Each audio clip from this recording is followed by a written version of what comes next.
Welcome to Sweet Life Beat Life. We hope this video helps.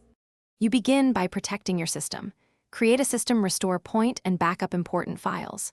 Once done, open Settings, go to Windows Update, then Optional Updates to scan for driver packages.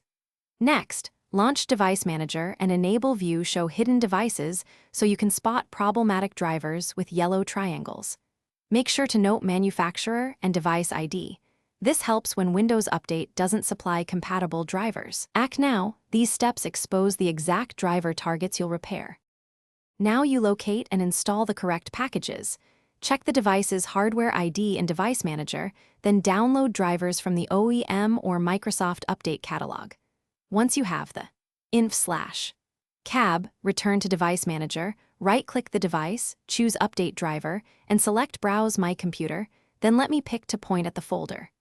This forces the specific driver install when Windows chooses a wrong generic driver. Make sure to reboot after each major driver change so kernel modules load cleanly. You finish by verifying operation. Test the hardware, check Device Manager for errors, and run the relevant diagnostics. If something breaks, immediately use Rollback Driver or reboot into safe mode to uninstall the faulty driver. This prevents system instability.